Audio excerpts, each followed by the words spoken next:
Good evening. I turned on the camera with a specific purpose, and I want to get to that purpose as quickly as humanly possible because I know me, I can get distracted. Pay attention. Lately, I've been concerned about putting the cart before the horse. You see, if you remember a couple of weeks ago, I was talking about this video. In a video, I was talking about how at work they were switching companies. We were losing the contract, so we applied, but the drug tests didn't necessarily go the way I wanted them to. Like a lot of the tests were bad, so a lot of people were getting inconclusives. Like, now I know I had weed in my system. I got weed in my system right motherfucking now, but that wouldn't have been a problem because I got my license for it and everything. Plus, it's fucking legal. But they left me and many other people there with the impression that they couldn't give a shit less about us. So you fast forward to Asia getting her job, and she was talking to a guy, and the guy who she was talking to told her that that company had only hired 24 people. Now, if you take away the management, which is like 9 officers right there, and then you would want to immediately select from the people who can sit in the booths and distribute passes, that's another 5 or 6. It didn't leave you with very many pickings for the grunt worker types, just the regular guys who are out there standing in the fucking spots and patrolling. So there was a concern there.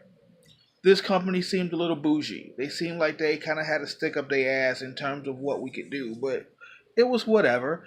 I had chalked it up to it's just not going to happen for me. I didn't feel like I lost anything. I just felt like an opportunity missed, whatever, something else will come along. Asia started working there and things were fucking fine. So, it wasn't really an issue. But this past Monday, I got a call from them. And the call was, hey, we just want to confirm your uniform sizes. And I was like, yeah, 2X. I gave him my pants. He was like, okay, we have your width. We need your length. I was like, oh, I guess I did. I guess I didn't put that down. And I was like, oh yeah, my length is probably 32 to 34, and I did that on purpose. I said 32 to 34, not to make sure he was listening, but so he would say, okay, let's go for 34. I say, let's go for 34. And then I was hoping that he would confirm the number that he had, which would be the number that I had written down in the first place, which don't sound like much, but it's the difference between them saying, yeah, size 28, right? Whoa, nigga, I think you got the wrong person. Shit. But if you say the number that I wrote down on my application and resume, then I know you're talking about me. Just I was being over particular for no reason, like I normally do, looking into shit. And he knew it. He was like, "Yeah, it's a 48 because I'm fat. It's a 48." He says, "All right, cool, thank you." And then that was it. And I didn't really know how to process that because logically speaking, you wouldn't give a shit about my uniform sizes if you weren't gonna bring me a uniform, So logically, it's like we know we got the job, but I've put my eggs in baskets before for sure things. Like that job at Stephen Barry's comes to mind where I moved all the way out to fucking Muskegon, Michigan, and it didn't work out. And it just, what a weird time. And what an odd story in between my domestic abuse relationship before I married Asia. So it's funny, it's like a whole little life took place in those couple of months and that transition to what the fuck am I gonna do next? That's funny. But anyway, so I know what it's like to put the cart before the horse, and I had concerns about that because I don't want to say, yeah, I got the job, and now I start acting as if I already have the job, and then something goes wrong, and now I feel disappointed. So it's like the only thing I can do is keep pushing forward. Like, it makes sense that I got it. Like, realistically, like, we've been talking about it a lot at work. And it seems as though this company really wanted to kind of do away with most of us and then bring in their own people. But I think what they're finding is that it's much harder to qualify to be in this building because you can't have misdemeanors, felonies, parking tickets, movement violations, DUI.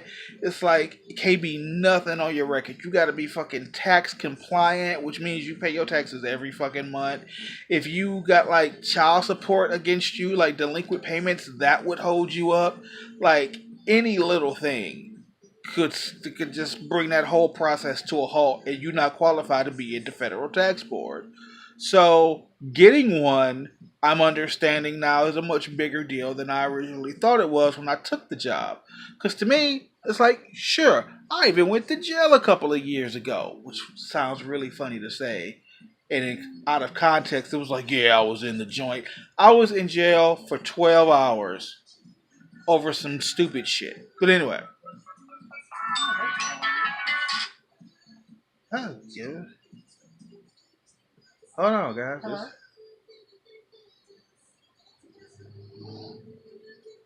Sounds like it was an accident. She was talking in the background. Oh, okay. It was a but the weed man called. We was like, oh shit, baby. That sounds so our bad. local dispensary called. She's a Pete. I am not one of those. No, you're not one of those. No, we're not looking for the trap. Trap on the trap. Oh, I lost my train of thought. Where was I going? I was.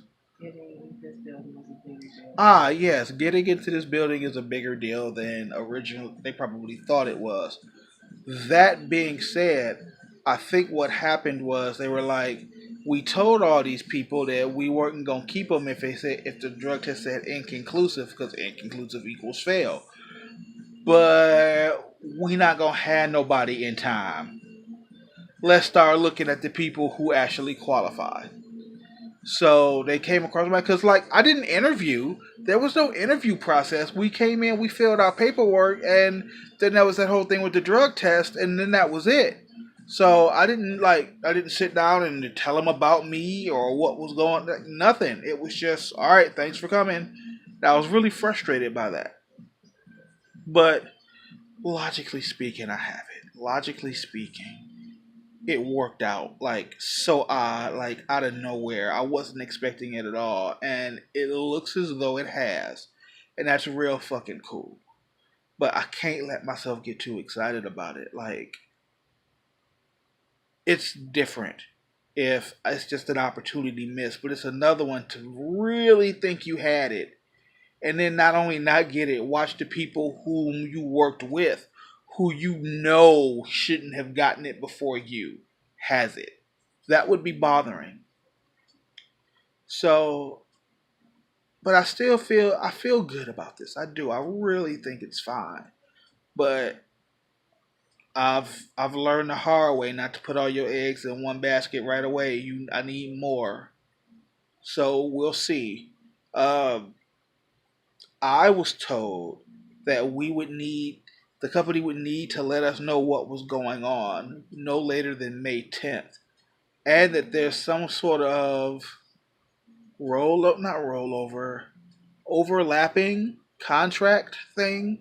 So I might even if the new company didn't decide to go with me, which I wouldn't, damn awesome, that we would probably be in the building for the entire month of June too, as they were transitioning over. And if that's the case, cool. But if that's not the case, I just don't want to get all excited about it. So we'll see. While everything points to yes, all signs say yeah, you're probably good. I won't do that to myself. But that's it. I wanted to stress that. I just wanted to get that out to you. I'm going to go enjoy time with my woman, who's sitting over there looking beautiful. She beautiful, and she know. Oh, now she. Oh, there she is. Oh no, now she looked down. Ah, I tricked you. Ha!